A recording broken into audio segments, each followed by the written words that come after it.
복잡한 정책부터 실무 경제와 투자까지 눈여겨봐야 할 경제 이슈 깊이 있게 살펴보는 시간입니다.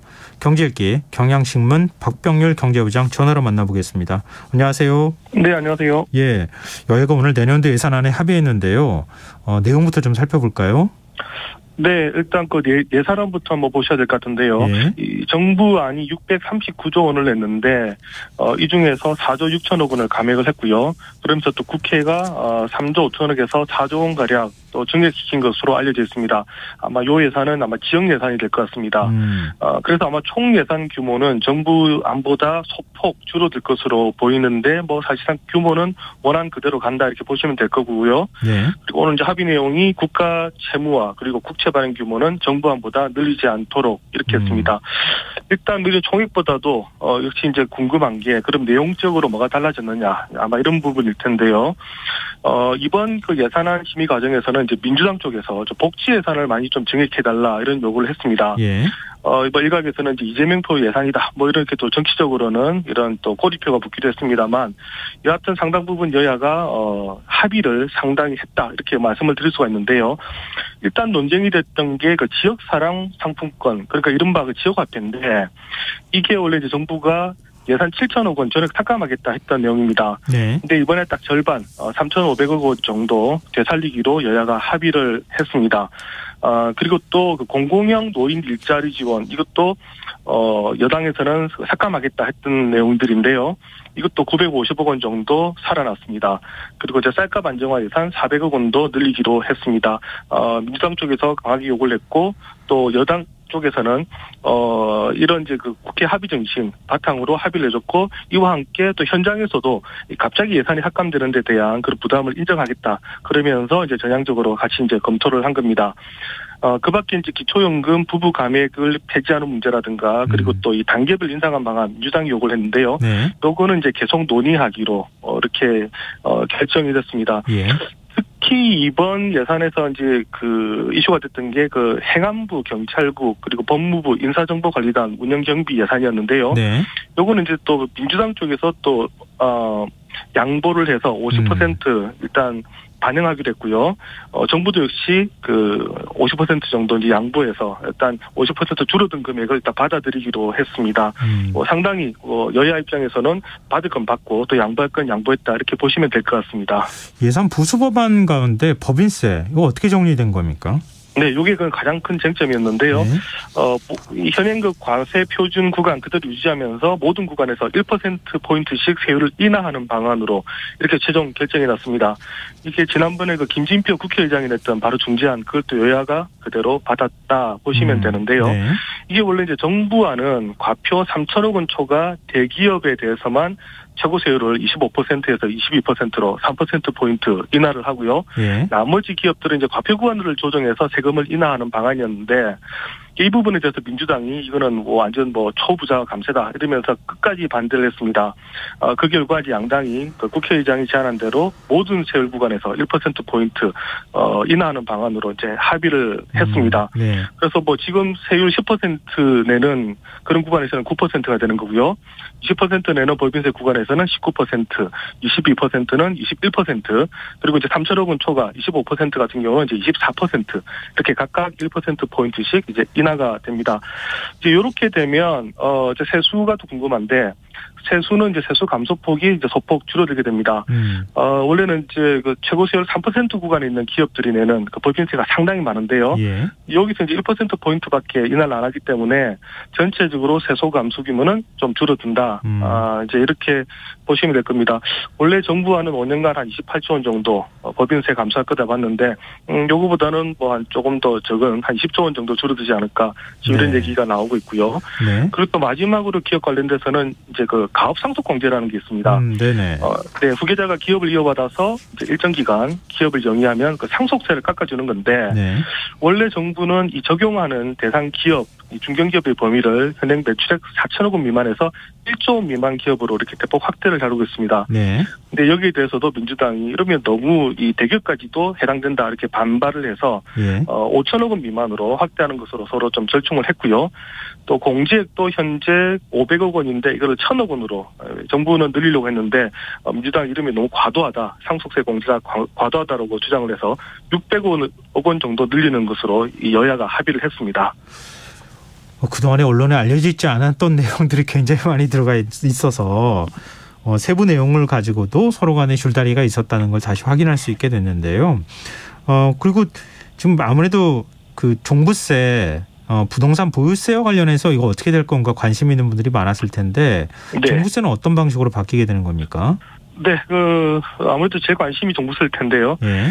1주택자의 그 종부세 부과 기준이, 지금 현재 11억 원에서 내년에는 12억 원으로, 1억 이제 상향 조정이 됩니다. 네. 기준 금액에다가 올해 그 공동주택 그 공시가 현실화율을 적용을 하면 시가로 보면 한 16억 원 정도 되거든요. 네. 그러면 앞으로는 16억 원 이하 아파트까지는 종부세가 나오지 않는다. 1주택자의 경우는. 네. 이렇게 보시면 됩니다. 다만 올해의 경우는, 한시적으로 공시가 14억 원까지는 이미 종부세를 부과하지 않도록 정부가 조치를 했습니다. 예. 올해 같은 경우는 아마 18억, 19억 시가 이 정도까지는 종부세를 내지 않는데요. 일단 이제 내년부터는 이런 한시적인 조치가 아니더라도 한 시가 16억 이하까지 아파트라면 1주택자는 종부세를 내지 않도록 이렇게 되는 겁니다. 그리고 이 개편안에 따라서 부부 공동 명의로 만약에 1주택을 보유하고 있을 경우에는 예. 이때는 현행 공시가 12원까지는 종부세를 안 냈는데 앞으로는 공시가 18억 원까지 종부세를 내지 않아도 되도록 이렇게 이제 바뀌게 됩니다.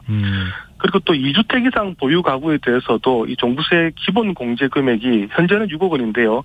내년은 이제 9억 원으로 상향 조정이 됩니다. 네. 그러니까 2주택 이상 보유자라도 9억 원 이하라면 이제 종부세를 내지 않는다 이런 얘기고요. 그리고 또 이 특이한 게 현재 2주택자 같은 경우는 종부세를 할 때 이 누진 세율이 적용됩니다. 중과가 되는데요.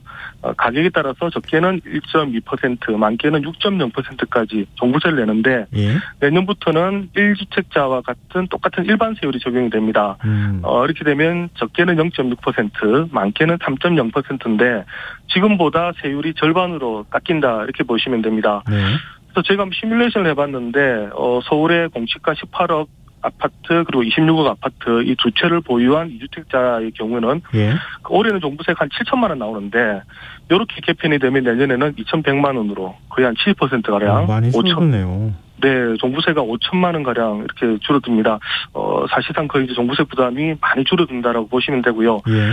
그리고 또 오늘 또 종부세 개편안 중에서 또 눈여겨봐야 될 게 또 3주택 이상 보유자의 경우도 종부세가 또 많이 줄어듭니다.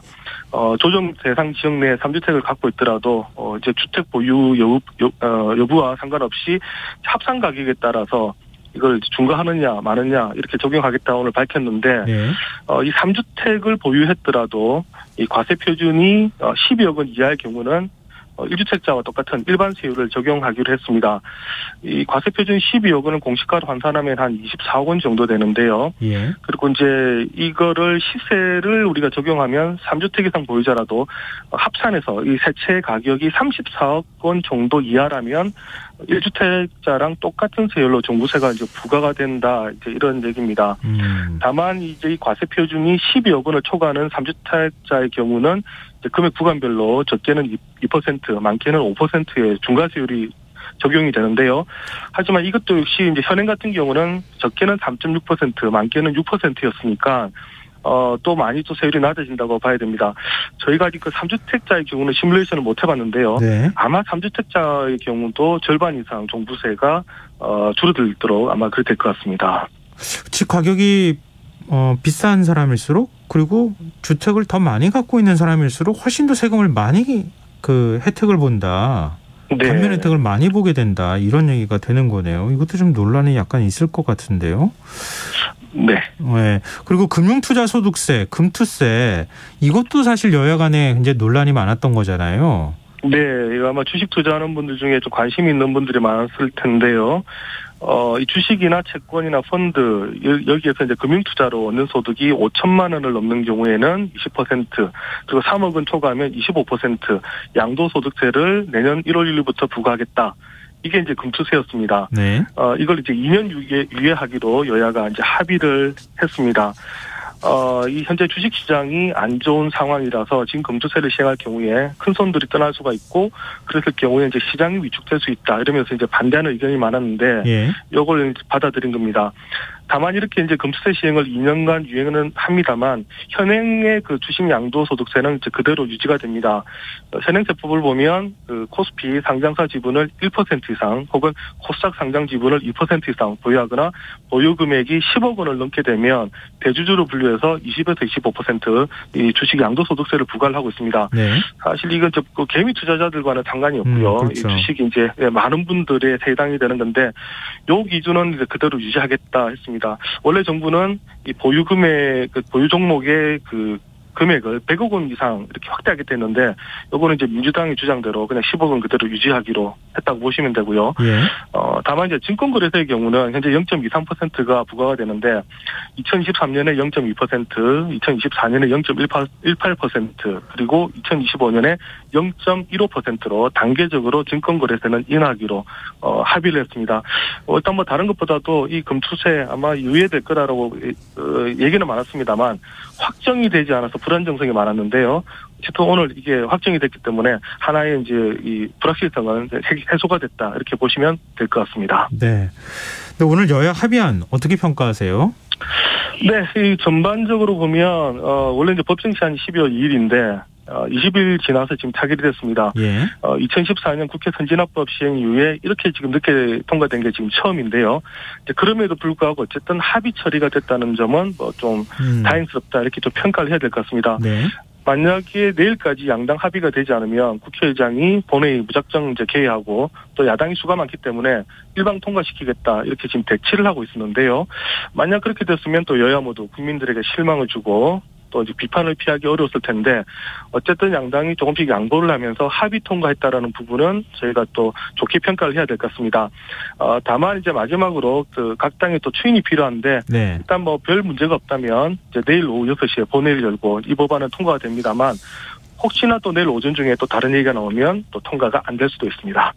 네, 지금 정부 예산에서 감액했다가 지금 증액한 3조 5천억에서 4조 원가량 있잖아요. 네. 이 예산 문제가 될 수 있겠죠. 나중에 가면 지역구 민원 예산이라고 해서 아마 상당수가 그런 예산일 것 같은데 네 말씀하신 것처럼 또 논란이 될 예산이 숨어 있을 수도 있습니다. 네, 알겠습니다. 이것도 공개되면 하여튼 여러 가지 논란이 발생할 가능성이 있는 것 같습니다. 국회의원들이 벌써 문자 보내고 있다는 얘기까지 나오고 있더라고요. 자, 오늘 경제일기 여기까지 하겠습니다. 경향신문 박병렬 경제부장이었습니다. 고맙습니다. 네, 감사합니다. KBS 라디오 김성환의 시사야 1부 순서 여기서 마무리하겠습니다. 전 11시 정각 2부에 다시 찾아오겠습니다.